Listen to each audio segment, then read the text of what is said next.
Dude, Luke, the printer's still busted, man. What the fuck?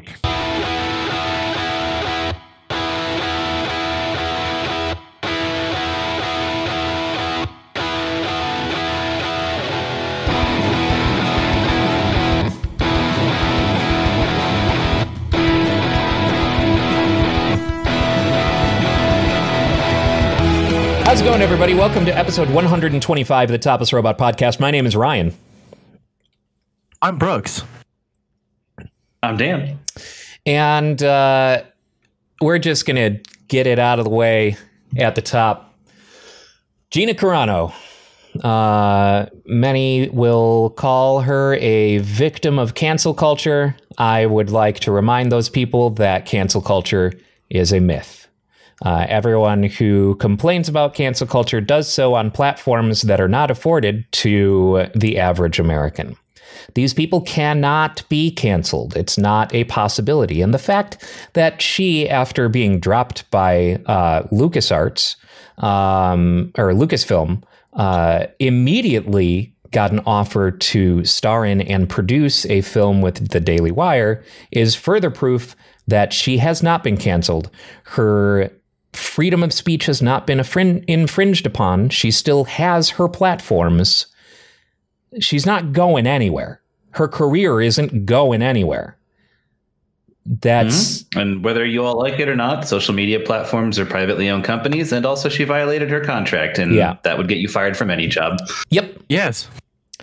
As I'm gonna go make my own Star Wars blackjack and hookers. It's been a long, done thing that it's been long known that Disney has morality clauses in their contracts. And I'm not even saying that I agree to those morality clauses. I think that some of that shit gets a little ridiculous.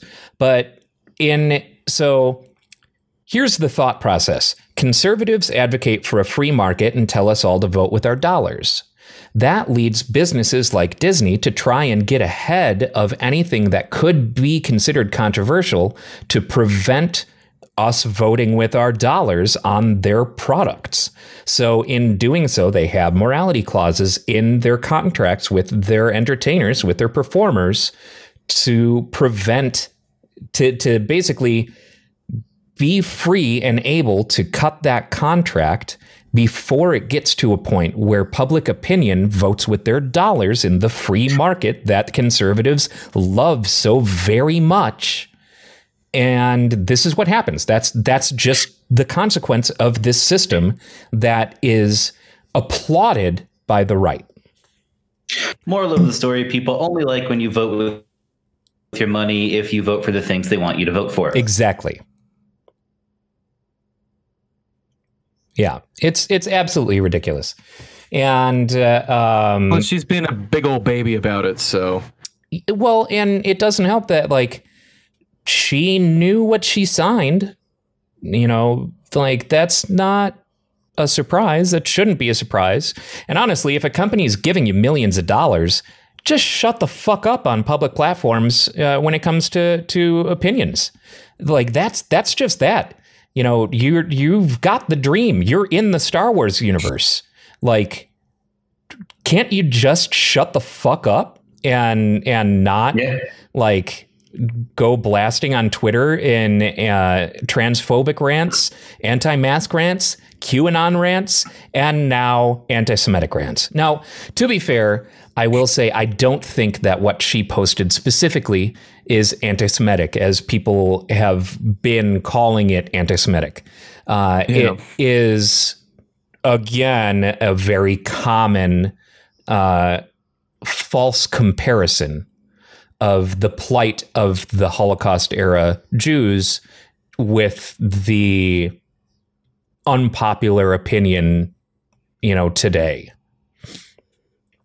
So I don't think that that's anti-Semitic. I think to a certain extent it doesn't, like, it downplays the severity of what actually happened in Nazi Germany, because the comparison it doesn't float, and it just feeds into the right-wing victimhood that is so prevalent these days. I don't get it. It's just so snowflakes. It's just so like weak, you know, like for this whole like message of strength that they, you know, people with opinions like that try to portray and how they see themselves. It's just like so like lame and underwhelming. Yeah. You know what I mean? And Disney historically actually tries not to fire people when they are in breach of the morality clause. Like breaking that contract is a last option, as we've seen in the past. There have been plenty of people who have been in violation of the morality clause, and Disney doesn't get rid of them. People are like, arguments that I've seen from people on the right are saying that it's because she's a woman. And no, it's because she broke her fucking contract several times. She violated her morality clause, and they warned her about it several times. So this was the final straw. Usually Disney, there's established history of Disney approaching someone who breached their morality clause, and that person is asked to issue an apology. They do, and that's the end of it. That's the end of the story. It ends there. They continue their employment, and that's fine, but Gina Carano couldn't do that. She was asked to apologize for her transphobic tweets, and she refused. She continued to post things that skirted that line and received several warnings from Lucasfilms. So, like, it's just this victimhood mentality where, you know, they love to say that it's thought control, that it's, you know, violation of free speech. Motherfucker, her speech hasn't been infringed upon. And since the conservative right fights so much for the fact that corporate, you know, personhood, then to be against Lucasfilms' right to terminate that contract, they're against corporate personhood because Lucasfilm has every right to not be associated with that. That's their freedom of speech and freedom of expression. Yep. Corporations, man. Freedom of speech is not freedom from consequence. Yes. I don't know how many times this has to be repeated, but people still don't fucking get it. Yeah, no kidding. It's absolutely ridiculous. And never mind that, like, you know, freedom of speech basically means you can't get thrown in jail for criticizing your government. Like, that's the long and the short of it. Yeah. You know, and people who think that their free speech has been violated or the, you know, things like that have literally never seen what, you know, suppressed speech looks like. Also, hate speech is not protected under the First Amendment. So, yeah, if you think it is, you're stupid. Yeah. Yep. It's been pretty well established by now that it isn't for a long time. Yeah, like it's not like we came to this conclusion and voted on it like, you know, last November or anything like that. Yeah. These are established things. We can't say bad things now. Fuck, dude, think of it this way. Like, I remember when I was working at CompUSA ages ago, and I had friends who worked at Best Buy. You could get fired for behaving poorly while wearing, while you were identifiable as an employee, whether that's on the clock or off the clock. If you are wearing something that indicates that you are affiliated with that company and you behave poorly in public, then you will lose your job, because anytime that anyone can look at you and view you as a representative of an organization, that organization has every right to say you're not representing the company well and terminate your employment. That's just that. It's been that way for fucking decades. Yeah, and some places unfortunately take that even farther, where they hit you with if you run into somebody who knows that you work at this place, even if you're not in uniform, when you do something that they don't like, they can just tell your manager and say, hey, this person who works for you did this off the clock. You should fire them. Yeah. And they'll do it. Yep. Yeah, I had to go to the ER once when I was working at Chick-fil-A 1,000 years ago. And it like my general manager took me instead of like me getting a ride. But when we got in there, he was just like, hey, you need to take your badge off. When I got in there, he pocketed my badge, so nobody would know that I was working at Chick-fil-A, even though my entire uniform was like screamed it. Yeah, it's weird. I also got in trouble for saying things about my workplace on social media that were just like, opinions and frustrations. And then my boss called me into the office once and was like, hey, do you really feel like this about this, and like wrote me up for it and shit. It's dumb. Yeah. It's super dumb. Yeah, you should be able to be critical of your employer for sure, I think. Yeah. But it's our right as people to be critical of other people. I especially, though, understand, when you're hiring someone who is a very public face of your company, and they don't portray your company very well. They don't represent your company, the values that you've decided as a company in order to survive in the free market, so people don't vote with their dollars and fucking knock you out. It makes sense to do. Honestly, if Chick-fil-A doesn't think you represent their image and their values very well, that's a compliment, because they fucking suck. No kidding. This is true. But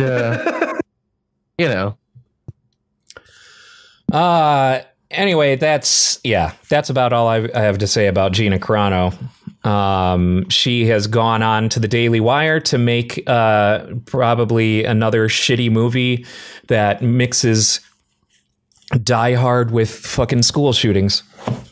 Yeah, she'll be fine. Even with just a touch of Christianity. She was richer than I will ever be throughout the course of my entire life, and she's only going to continue to get richer. I don't feel any pity for anything that's happened to her. She has become a martyr for the right, and that is an extremely profitable position to have. Oh, yeah. Seriously, though, in that dumb fucking movie, that Hide, Run, Fight, whatever the fuck, the Daily Wire school shooting movie. Oh, yeah. There is actually, genuinely, I'm not kidding at all, a character in that movie named Anna Jellic. Angelic. It's very creative and different of them to just intermix, that into a school shooting. I didn't even know what the movie was about. Jesus. Is her best friend named Nevaeh? You got Angelic and Nevaeh. It's the whole movie is, school shooting and one, lone person, one girl who gets away and is actually like in the process of escaping when realizing, wait a second, my dad taught me how to shoot. And so she goes back into the school to save her classmates. Yeah. I wonder if there's going to be a line in that movie where people go, if only we had armed police officers in the schools, this never would have happened. If only every teacher had a gun. This is the future liberals wish to see. Oh, man. Keyword is female genitalia. Yeah.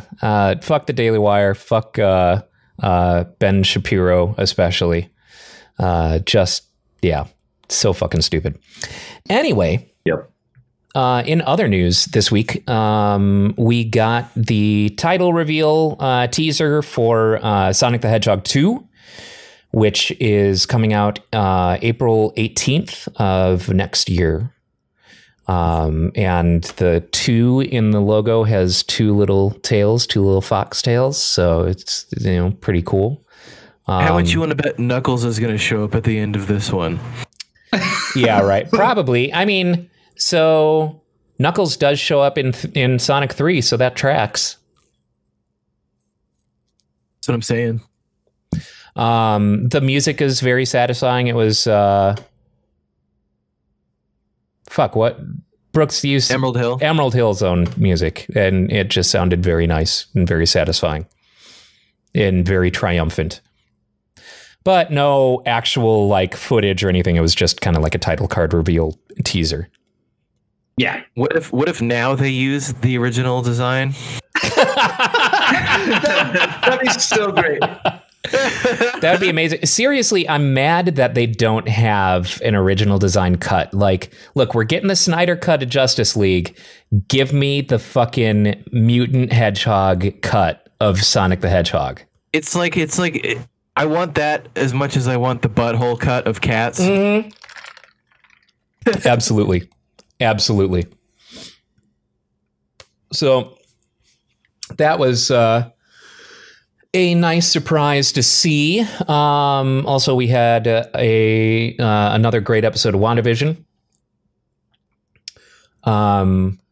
Again, no spoilers, but that Malcolm in the Middle intro was fucking great.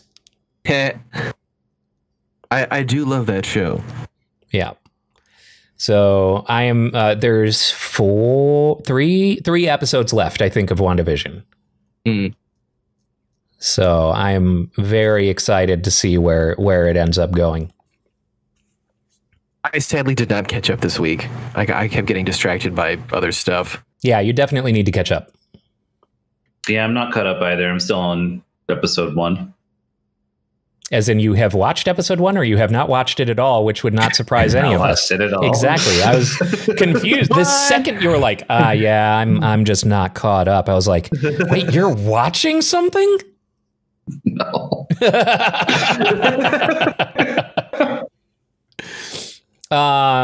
This week also saw the release of Super Mario 3D World and Bowser's Fury on the Nintendo Switch.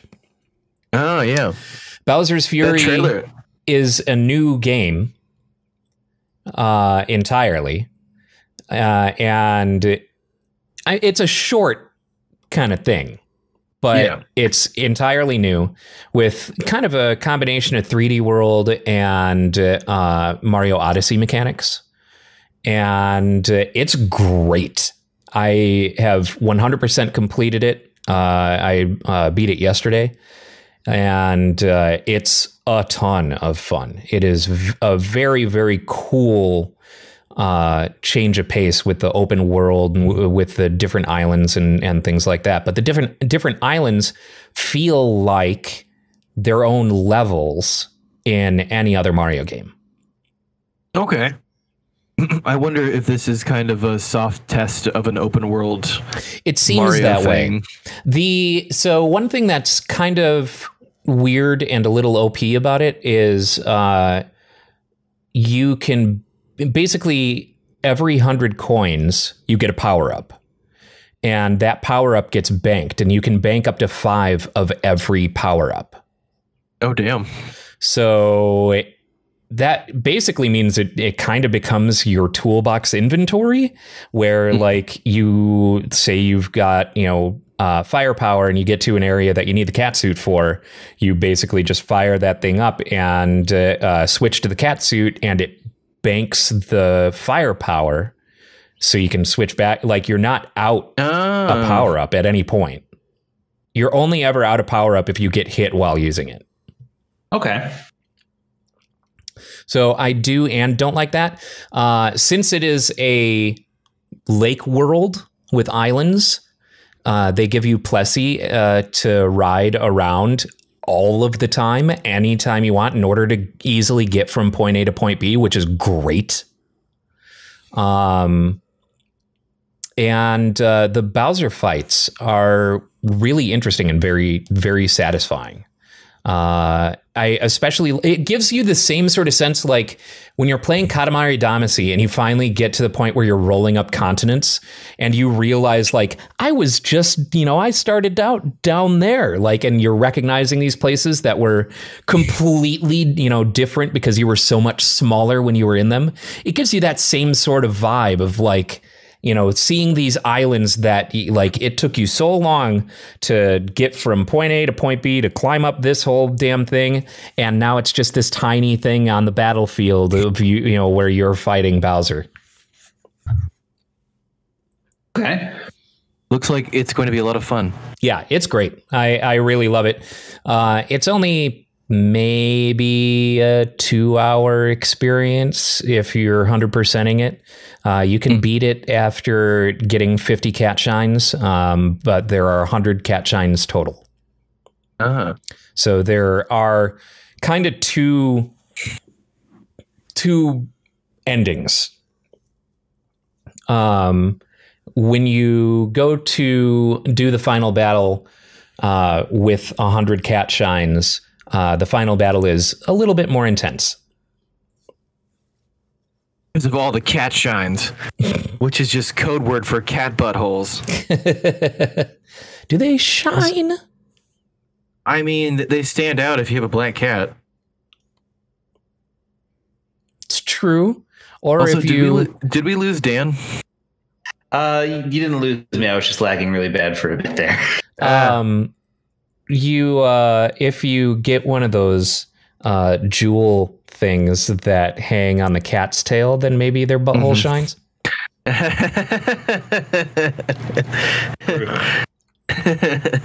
Dan's favorite topic. I want to bedazzle my cat's butthole. So yeah, and then Super Mario 3D World is Super Mario 3D World. It's a lot of fun. If you've played it before, it's the same game. It's a great game, as you would expect. I noticed the dark cloud hovering above your head, Dan. Actually, it's very bright. Thank you.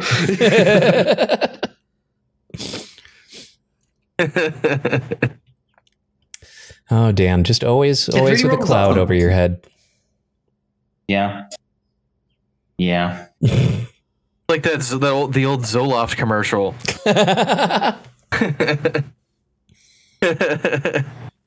So you were going to say 3D World? Yeah, it was an awesome game. It was one of the few games I actually got to play on the Wii U before my Wii U disappeared. Oh, yeah. Wii U would like to play. That's actually that was a surprisingly good game. I thought I was going to be just another fucking Mario game. Like, that's kind of how I felt about Mario Bros. Wii. Yeah, I was not big on that. And I have the re-release of that for the Switch, and I haven't gotten very far in it. I'm just not big on that. But the 3D World is great. I love 3D World.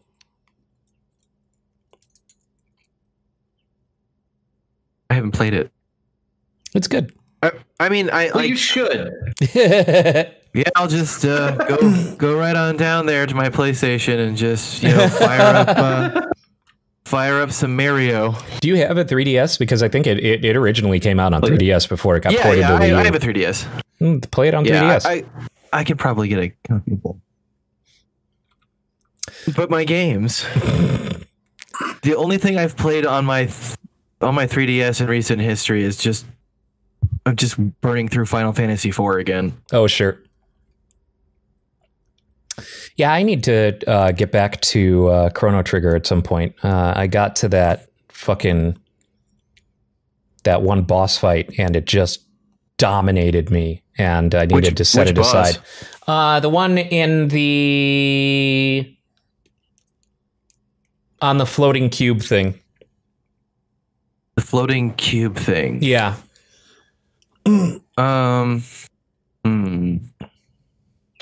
Wait, like floating cube thing. Yeah. Are you in the sky? Yes. This stage? Yes. Oh yeah. Yeah, I've been waiting so long to do that, by the way. You fucking have. It's like there's the sage or whatever who is exiled on the. Dude with the hands. Yes. Oh yeah, that guy, Hyper Gygus or something like that. Yeah, something I fucking stupid. hate that fight. Yeah, that was difficult. It is very punishing. For sure.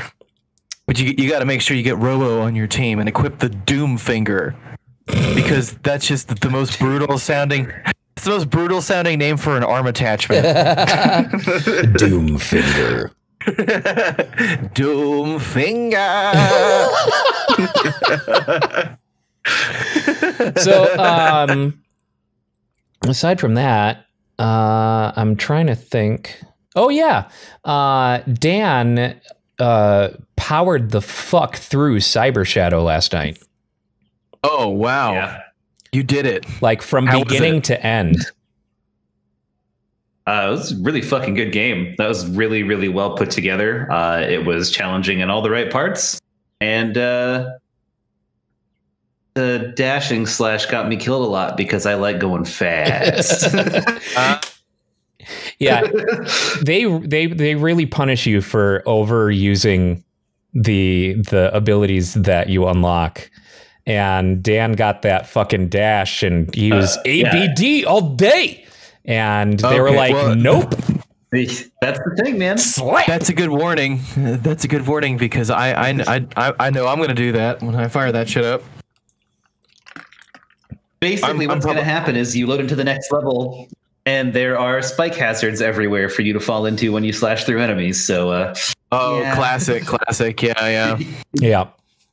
There are a lot of really beautiful homages in that game. Like, it's very clear, where they took influence from for a lot of different things. Like, there's clearly the Ninja Gaiden influence without a lot of the garbage that comes along with Ninja Gaiden. There's clearly Mega Man influence, Contra influence. Like, there's a lot going on in that game, and it ended up being much longer than I expected. Yeah, absolutely. If you were to compare the length of Shovel Knight, without the add-on quests or anything like that, but the original Shovel Knight, how would you compare its length to Cyber Shadow? Pretty close, actually. I mean, Shovel Knight's not a super long game either. Yeah. Okay. I honestly would say it'd probably take me a similar amount of time to beat both of them. Yeah, because I think it was like what, probably 4 or 5 hours? Yeah, something like that. Of just trucking. Yeah, basically nonstop. I took like one break. Yeah. But the game really, really opens up. Eventually, you get a direct upgrade to all of your power ups, and that unlocks the double jump. And once you get the double jump, all of the platforming sections are a lot harder, but they're so much more fun. Yeah, it looked like a lot of fun. I was fucking starting to get real tired there, but I needed to see you beat that game. And so I was like borderline delirious by the time you had beaten the game, but I was just out of it. Especially because I spent basically the entire last phase of the final boss fight one hit away from death and still managed to do it somehow. Yeah. Yeah. It's a very cool game. I am glad that I watched you play it, because there's no way I am going to end up beating that game after seeing like some of that later game stuff. Fuck that. Yeah, you got to be willing to deal with some frustration. Absolutely. Yeah. Like, one of my favorite games of all time is Celeste. I will play the fuck out of Celeste anytime, and I have beaten the hell out of Celeste. I have no problem getting through that, and that has some very tough platforming. But the stuff in Cyber Shadow is like more than just tough platforming. A lot more than just tough platforming. Would you say it's, I mean, well, I guess a lot of Ninja Gaiden's platforming is tough, but not for the right reasons. Yeah. No, the platforming in this is tough for the right reasons, and this game has a lot of like Ninja Gaiden influence, but it's way more fairly designed than Ninja Gaiden by a long shot. Well, I'm excited to play it. I'm going to be getting it on Friday. Nice. That's payday. Yeah, you'll fucking love it. I guarantee it. Oh, I mean, that game is worth it. I'm about that weird fucking sci-fi ninja story bullshit that it seems to be peddling in the trailer, and I love it. I'm gonna eat it up. All of like the little cutscenes in the game are just the same style of cheesy cutscene as the original Ninja Gaiden and everything like that too. So I love it very much. Super cool though. Trying to think what else came. I don't think anything huge came out over the past week. I feel like we got a release date finally for something, but I can't remember what it was. Well, we hit Sonic. I don't know. Yeah. I don't know if you nerds are into Redwall, but Netflix is going to be doing a movie and a series. That's right. I heard about that. Based on it, and that's going to be dope. The same dude that did Over the Garden Wall. Yes. Which is how remember I know it's going to be good. Yeah, absolutely. Over the Garden Wall is awesome. Like I watch it every year around Halloween. And that's how a much I rock like fact. it. That's a rock fact. Rock fact. Potatoes and molasses.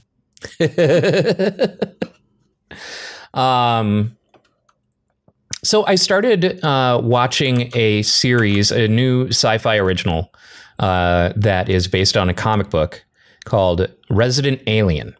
Oh yeah. I haven't seen it yet, but my mom was texting me about it. There's 3 episodes out so far. It's Alan Tudyk, and it's pretty great. Like, you know, I always give sci-fi shit for their originals. Like, their originals are garbage. It's sometimes the best kind of garbage, but not often. Usually I don't want to sit and watch a fucking sci-fi original.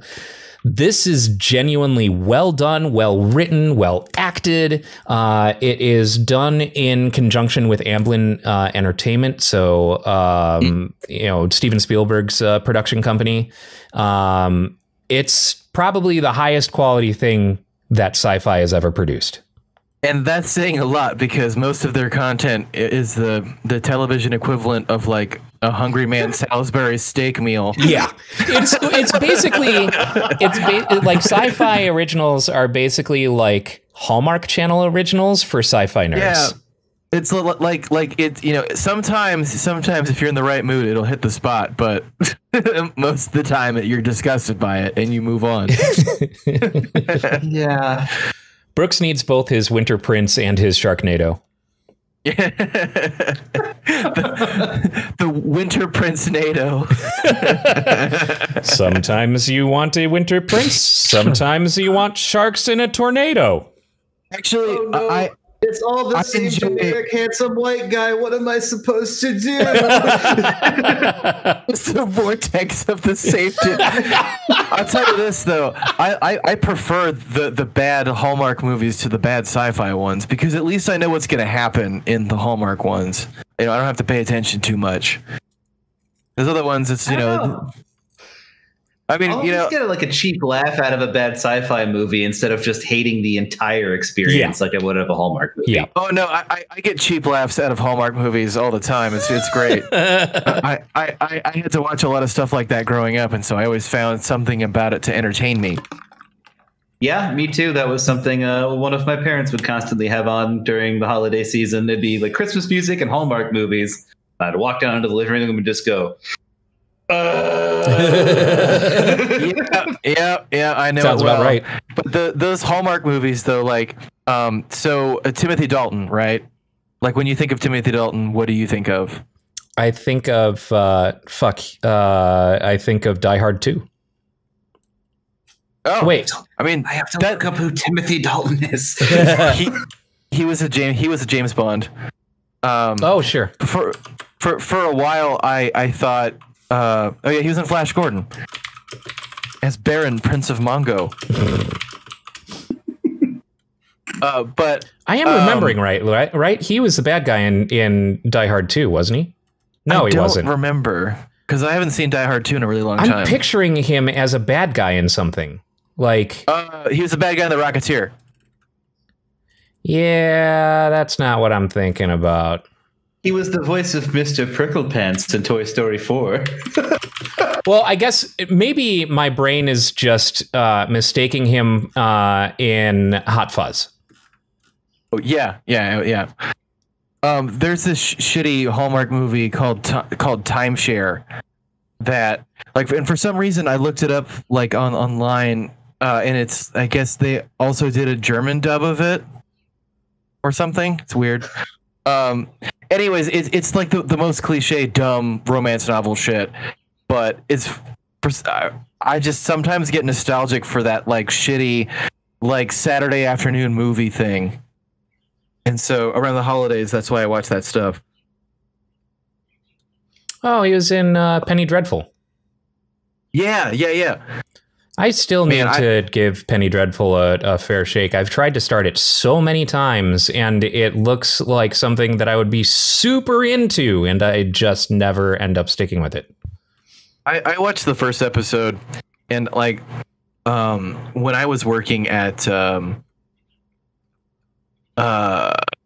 I was working at this company doing internet, like third-party internet and cable sales for like places that weren't Arizona, essentially. And Stars gave us all like advanced copies of the first episode so we could know and talk about it. Sure. To promote the show. And that's all I've seen of it. So, I mean, that was pretty good. I just never had Stars. Yeah. I like the idea of it, you know, this whole like lore centric kind of thing and Victorian pulp show. Yeah. Like what World of Darkness sounds like to D&D players. Yeah, pretty much. But yeah, World of Darkness, man. Someday, I swear it. I don't even remember my character's name anymore.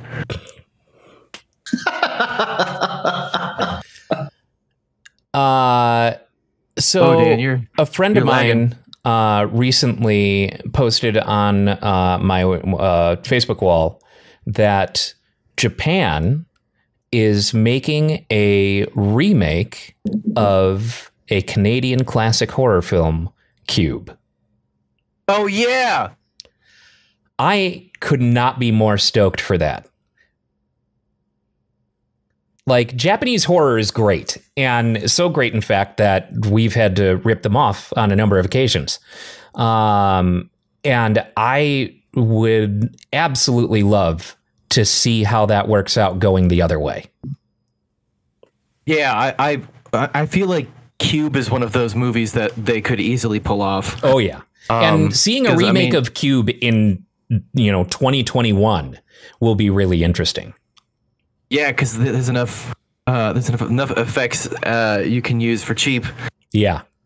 I mean, plus Japan, so like it might just be kind of different too. I'm excited to see where they go with it, because I don't really remember much about the movie, the story, as much as just the cube.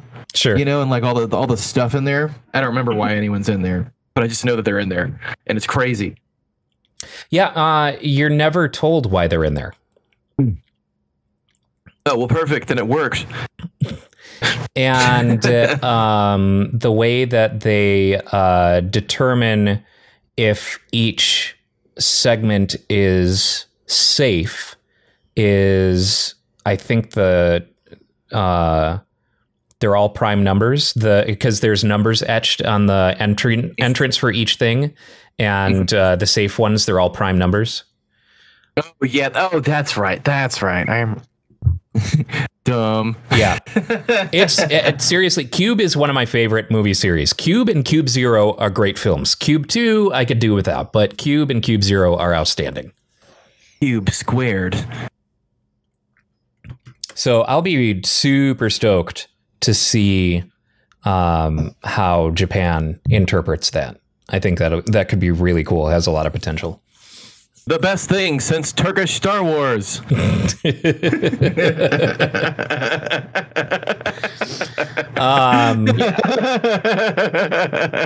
Anyway. So what else happened this past week? I feel like the Gina Carano thing definitely stole a lot of the thunder in the news this week. I know neither of you play Final Fantasy 14, but they did. They finally announced the next expansion for that. So Jesus Christ, they're still developing for that? Oh yeah, dude. They already said they're going to keep developing it as long as they continue to make enough money from subscriptions. They have no plans on stopping until people stop playing, and that's because Yoshi P, the guy who basically is like the lead developer for it, the project lead, everything. He said it's like his life's work. He loves everything about it. Like this game has basically become his life. So he'll keep doing it as long as they let him. New expansion looks like it's going to be really cool. They're bringing out new classes, and it did come with one piece of news that made me very sad. Have I ever told you guys about the Hildebrand quest lines in that at all? I feel like I've heard you mention them before. It's a very like shitty slapstick sense of humor quest line. I vaguely remember you. Yeah. And there's one each expansion. It's this the Gentleman of Enquiry. He calls himself Hildebrand Manderville.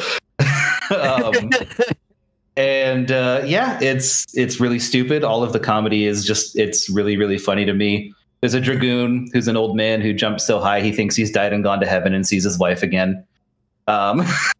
Before he plummets back down to earth. Okay. The zenith of comedy. Yeah, shit like that. But we're not getting a Hildebrand questline for this current expansion. We have to wait until the next one comes out. Oh, shucks. They were writing it, and they said it wasn't up to their standards. So it wasn't up to their standards of comedy. It wasn't Hilda on brand. Ha ha ha. Yeah, I don't know. I'm pretty stoked for it. Thank you. Yeah, he deserved it. Yeah, absolutely. As somebody who basically plays healers in every game they're available, they're putting another one out in the next expansion. So that's another thing for me to play. I'm about it. He's making a heel turn. No. So you've made the cloud flash behind him. Oh no, we've angered Dan. I would also love to say that I've been playing Neo 2 now that it's out on Steam, but I haven't purchased it yet. I ain't got money. Yeah. I eventually want to get the remastered collections for PS5 of Neo 1 and Neo 2, but not digging on that $70 price tag for new games in this generation. Okay, but it's $70 for the first game and the second game? Yeah, I mean, that's fair, but by still $70. What a savings. Oh, I remember what we got the release date for. We finally got the release date for Ratchet and Clank Rift Apart. That's coming out in June. I think it's June. And never played any of those games. They're so good. I mean, it's Insomniac. Insomniac is a great studio, and I like them, but their Ratchet and Clank games are always do a great job of showing off the capabilities of the new Sony console when it comes to like realistic cartoony graphics. I mean, shit, when Ratchet and Clank came out on the PS3, it already looked like an animated feature. They need to make them look frighteningly realistic with like realistic hair features. And those games are great, but none of them have done it for me the same way that Deadlock did. Ever since Deadlocked, every Ratchet and Clank game just makes me think of Deadlocked. That's especially if that's something you ever want to play like with a friend, because that was a full-on like co-op Ratchet and Clank game. Super worth it. That one was incredible. I think I remember hearing about or seeing that release. Maybe June 11th is the release for Ratchet and Clank.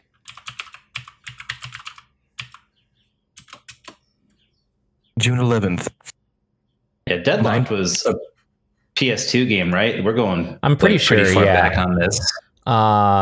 Deadlocked. Yes, PlayStation 2 came out in 2005.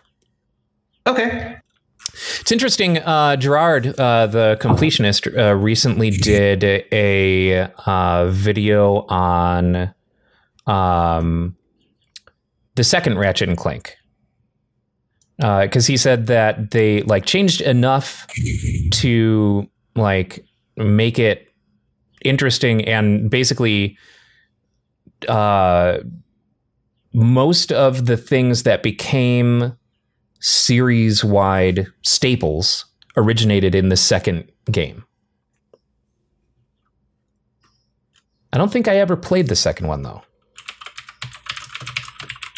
Going Commando, that was the second one. Yeah, I definitely played that one. You're making me dig through these inactive brain cells that just kind of sit in my head. Synapses are lighting up. He gave it his. I remember. He gave it his completionist rating of complete it. Oh wow! Yeah. Wow. But yeah, I didn't end up getting into Ratchet and Clank until I think PlayStation 3 because it was just so very pretty. That, and I played Size Matters on the PSP.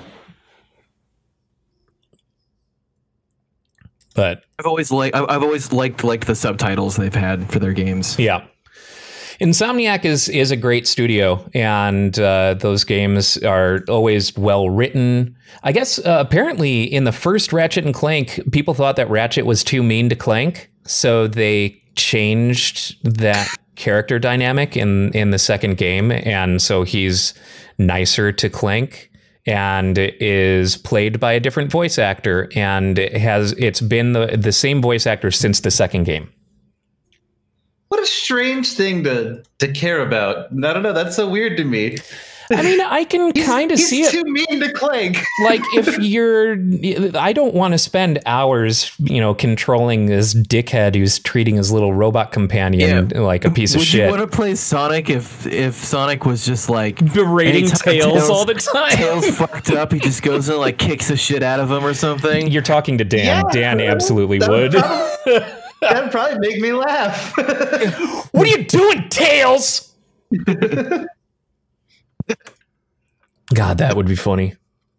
Now it needs to be in the Sonic the Hedgehog movie. He just needs to treat Tails like a piece of shit.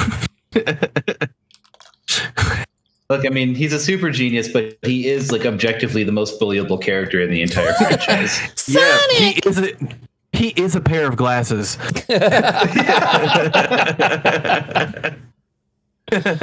Oh man, he is a stack of textbooks.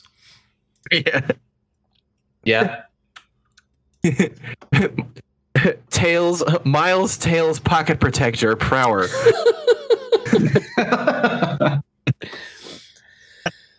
So yeah, I'm excited for Rift Apart. Rift Apart looks really cool. I really like what they're kind of showing of this gameplay of like, pulling you into other dimensions and it kind of changing the way you traverse the environment around you. It really looks like it'll be an interesting gameplay element. So it'll be pretty cool. And fuck, dude, after Insomniac just knocking it out of the park with the Spider-Man games, like Spider-Man.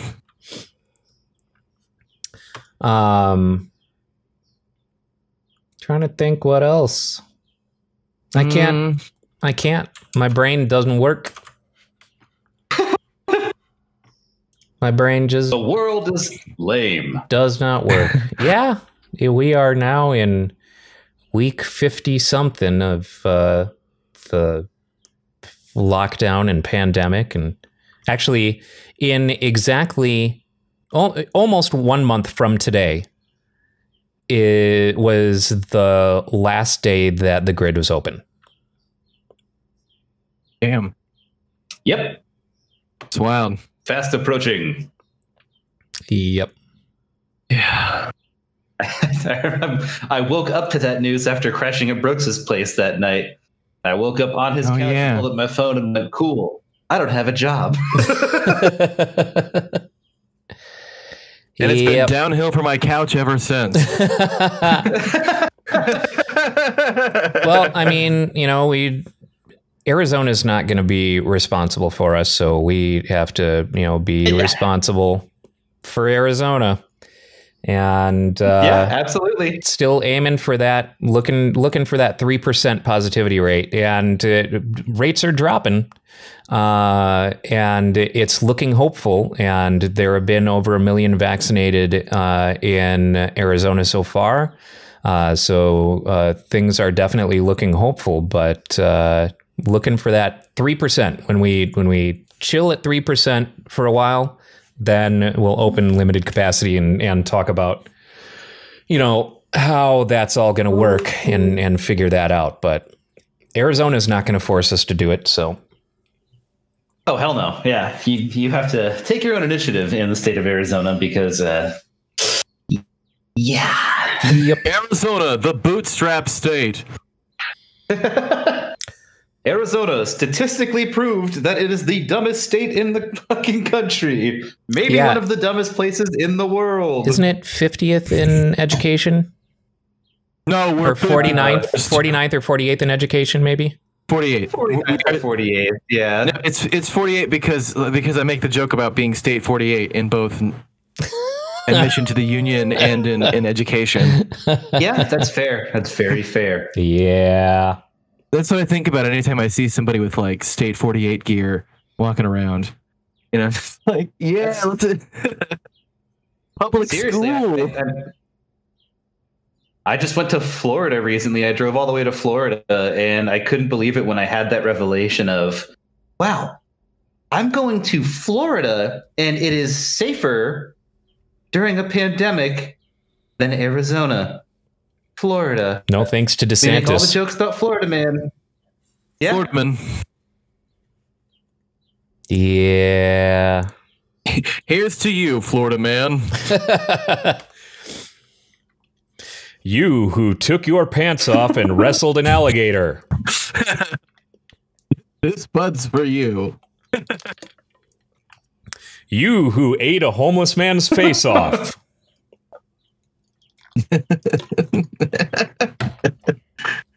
You who turned your trailer home into a monster truck and jumped 3 buses.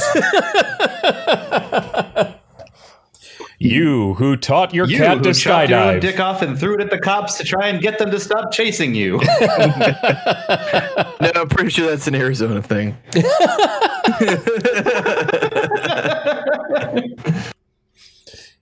You who stabbed someone with a katana on a bus. You who. You-hoo. But the beverage. Yeah. And it's hot. So, we don't have Tyler and we don't have Kaylin this week. Both of them are doing Valentine's Day things. Fucking posers. But Tyler, if you're watching this, I know you're probably not watching this right now, but if you're watching this when the VOD releases, when we release the episode proper, I have news. Oh, yes. This means that after a brief stay at Dan's house, the Oculus Rift is going to Tyler's house, where he will be forced to play Which means he's Phasmophobia in VR while Dan and I laugh. He will cry. Yes. Plunging Tyler into a Oculus Rift. Where's my... There it is. Just the sweetest sound. It's so funny to me because of somebody who's played that game so much that anything about it that could be scary has been stripped away by, you know, running around in circles and running my mouth. Tyler is motherfucker. Yeah. Tyler is almost certainly going to cry if he plays that game in VR. It's going to be great. It's going to be great. Fantastic. I am looking forward to that. But yeah, I have been thoroughly impressed with the Quest 2 so far. It's amazing how far we've come with regard to VR in what feels like a pretty short time. It's been 6 or 7 years, actually fewer than that, because the original Rift actually hit the consumer market after I moved out here. So it was like 2015. No, it would have been 2016 when it was available for purchase. And so in 5 years, we're now, on this, which is a completely self-contained VR unit. And we've gone from needing, the IR cameras for tracking and things like that to just the Matrix having cable you plug into the back of your fucking skull. Yeah, right. Closing your eyes and using your imagination. But we've gone to having those cameras on the headset itself and having it be a much more easy to manage and contained solution. And in addition to this being largely self-contained, it doesn't have to be self-contained. You can run a cable from the headset to your computer and play PC VR games on it as well. So it's just a very capable and good little headset. I'm amazed by the advancements and like super looking forward to where we go from here. It seems that Apple will be entering into the VR field. Vrapple. VR Apple. They apparently Apple. they are their headset is going to be like $3,000. So it's affordable. Oh, totally. 4K resolution for each eye. And 8K resolution for both of your eyes. They're apparently using fluid dynamics to adjust the lenses. So it's going to be cutting edge, and based on some of the patents that they've filed for, they're going to be aiming for productivity use more than anything else. So some of the patents that they have, like, show, a document. You're working on a document in VR in your $3,000 VR headset. That sounds so cool. I want to do homework in a VR. I can't do VR. This is in VR. Apple's new VR headset designed specifically for your office worker. It's a much more humane environment where we simulate you being out in an open field instead of your cubicle for 12 hours straight. But can it simulate my happiness? No. I mean, honestly, laugh all you want. Virtual workspaces are kind of great. I've got a VR shit. I was gonna. Yeah. Never mind. Go ahead. That's beacon. You know what that. Yeah, you fully deserve that one. You fully deserve that one. I did. Well, unfortunately, Ryan, you're talking to somebody to whom a virtual workspace will forever be impossible. So yeah, that's true. Kind of means nothing to me. Whatever. We'll strap you in after the podcast and have you go on VR chat and serve people virtual beverages. No, I can't wait to clean a. I can't wait to clean a virtual bathroom. But no, so I've got a virtual desktop app, and it is actually super comfortable to use because the resolution on the Quest 2 is very high, so it's a very clear image, and it just connects to my computer, and it doesn't matter how big my fucking monitor is because I can just make the screen that I'm looking at as big as I want it, and it has a lot of potential of, like, you could set up virtual displays all around you and work on several different things at once and not have to spend a ton of money on hardware in order to achieve the same thing in the real world. And after a 12-hour work shift, when you take your goggles off and both of your eyes are looking in these directions. Yeah. And all of a sudden, after 12 hours of being away from the air, your face just... You just have like the ring of where the goggles on is just this like desiccated, disgustingly pale hunk of flesh. You're gonna have to come up with like what it's gonna have to be is like just a kind of like a spray tan, but not as far as a tan. Just something that you go. No. You see, it'll be like when you go get your eyes checked and they puff those little puffs of air onto your eyeballs. The headsets of the future are gonna occasionally stimulate your eyeballs with random puffs of air, so you'll be virtually terrified as well. It's gonna be $3,000. Get back to me when you also have a climate control system on the exterior of the headset that makes sure it's a temperate environment inside the goggles. Yeah. I want to go plant some goggles. Fucking care, Apple.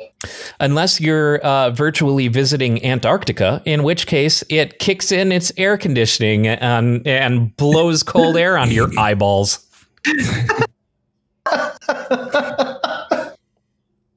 Wow, it's drying me out just like the real thing.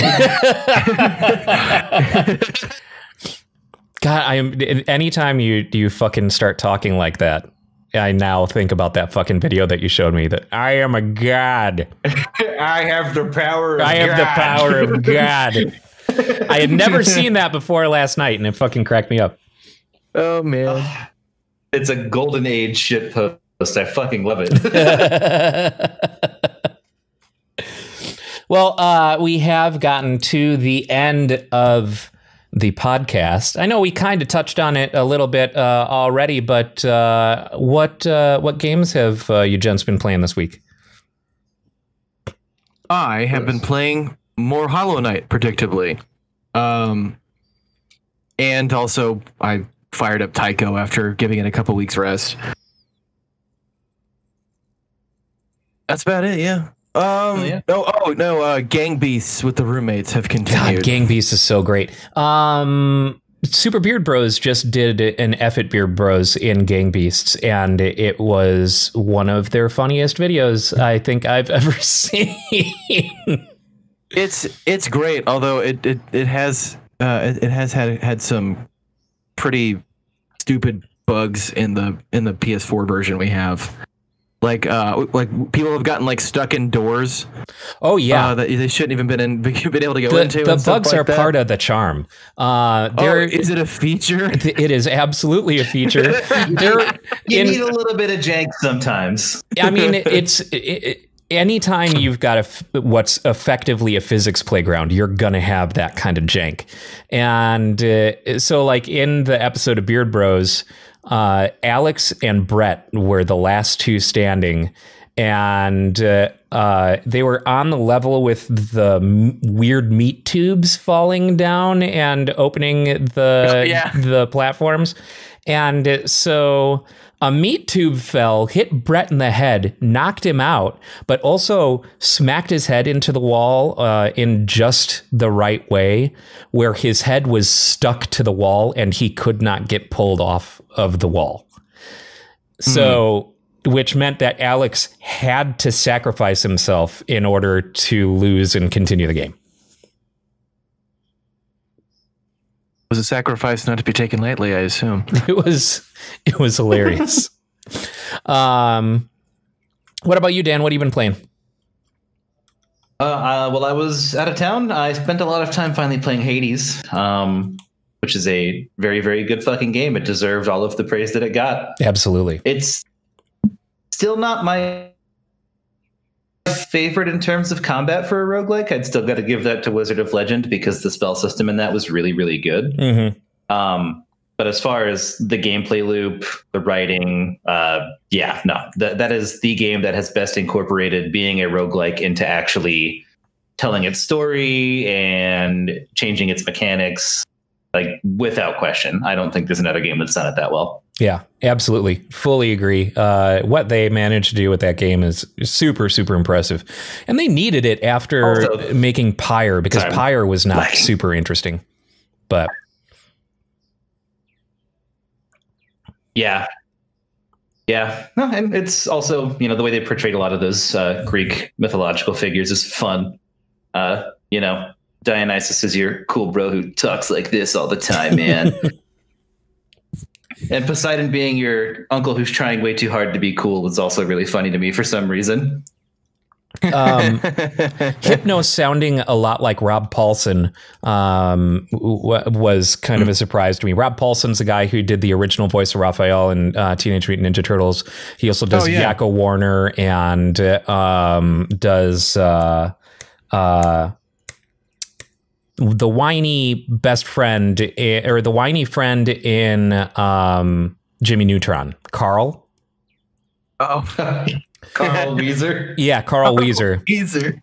So Hypnos Absolute legend. sounds a lot like that voice actor. Carl He had Weezer. a very, very sunny demeanor in the video game. That was definitely something that caught me off guard. I also love that he's asleep every time you come in. Yeah. Game's fucking great. Yeah, it is. I've been playing Super Mario 3D World and Bowser's Fury. It was a lot of fun. And Control on the PS5. And that's... Yeah, I forgot to mention that we got Control because of PlayStation Plus. Oh, okay, so the PlayStation 4 version was included in that. Yeah. I have yet to fire it up though, but I've watched Zeke play a little bit of it. Looks very cool. It is an incredible game. It is an absolutely incredible game. So, being a psychic, you know, which is, you know, condemnable in the Bible and all that stuff, but like, you know, the platforming is great. So, you know, I just once you get levitation in that game, the entire game changes. You can just fly around everywhere. There's no limitation to it whatsoever. We also got there may not be any psychics in heaven, Brooks, but they share our platforming up there with Christ. we also got this game Beholder 2. I am vaguely familiar with Beholder. It's miserable. I think you might like it, Dan.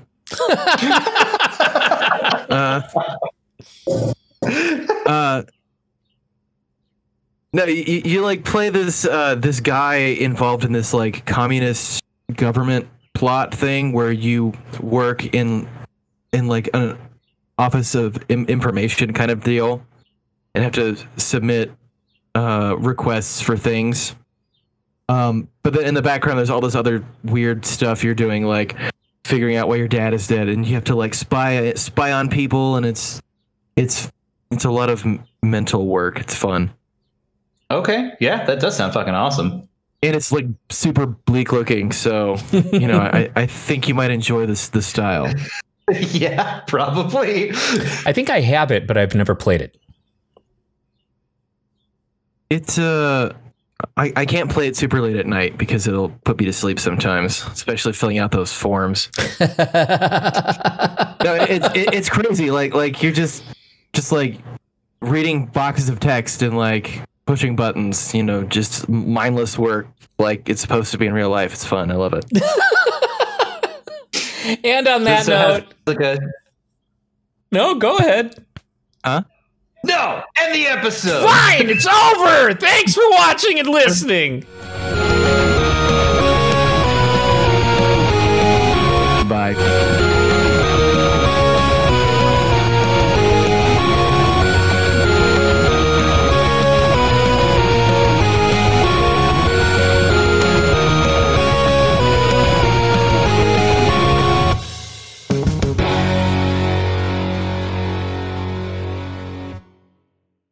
If you like that video, we've got many more videos, tons of episodes of the Topless Robot podcast, all kinds of Let's Plays, and please subscribe.